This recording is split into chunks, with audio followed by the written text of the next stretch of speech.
آج کی ویڈیو میں ہم بات کریں گے قدیم ایرانی سلطنت کا ریفریجریٹر۔ قدیم ایرانی صحرا کے اندر برف بنانا جانتے تھے۔ یہ گنبد نما عمارت جو آپ کو نظر آ رہی ہے جسے یخچال کہا جاتا تھا، جسے انگریزی میں آئس پیٹ اور اردو میں آپ برف کا گڑھا کہہ سکتے ہیں۔ یہ قدیم ایرانیوں کا فن تعمیر کا اعلیٰ نمونہ تھا۔ یوں قدیم زمانے میں ایرانیوں نے برف بنانا سیکھ لیا تھا۔ یہ برف کیسے بناتے تھے آئیے جانتے ہیں۔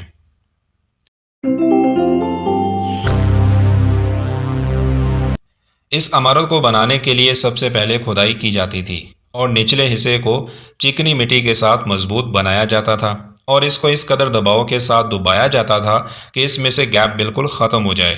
جس طرح کرکٹ میدان کی پچ بنائی جاتی ہے اسی طرح اس کے نچلے حصے کو مضبوط بنایا جاتا تھا، اور اس کا فائدہ یہ ہوتا ہے اس سے ٹیمپریچر سارا سال ایک جیسا رہتا ہے۔ اب اس کے اوپر کچی اینٹ جو مٹی، پھونسا اور ریت سے تیار کی جاتی، جو سورج کی روشنی میں پکی ہوئی ہوتی تھی، ان کچی اینٹوں کو لگایا جاتا تھا۔ اس کے بعد گارے سے لپائی کی جاتی تھی، پھر اس کے اوپر اس پر ریت سے لپائی کی جاتی۔ ان سب کے بعد اس کو آگ کی ہیٹ میں پکایا جاتا اور وہ کچھ اس طرح سے عمارت کا نچلا حصہ پک کر تیار ہو جاتا جس طرح پانی کا گڑھا ہوتا ہے، جو آج کے زمانے میں بھی لوگ گھروں میں استعمال کرتے ہیں۔ اب اس عمارت کے اوپر والا حصہ اس کا ڈیزائن گنبد نما تھا اور اس گنبد کی اونچائی سطح زمین سے 11 میٹر تھی۔ اس کی دیواریں مٹی اور گارے سے موٹی تہ کے ساتھ بنائی جاتی تاکہ اندر کا درجہ حرارت کم رہے۔ اس گنبد کے اوپر چھوٹا سا ہول بھی بنایا جاتا، اس سے اس عمارت کے اندر سے ساری حرارت ہوا کے ذریعے باہر چلی جاتی۔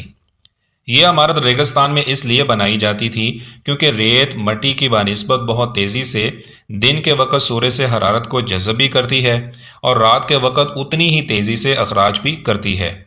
اس عمارت میں پانی کو ذخیرہ کیسے کرتے تھے؟ سردیوں میں پانی پگھلتی ہوئی برف سے حاصل کیا جاتا۔ اس کے علاوہ دریاؤں سے، سمندروں سے پانی حاصل کیا جاتا جسے نہروں کی مدد سے اس گنبد نما عمارت تک پہنچایا جاتا تھا۔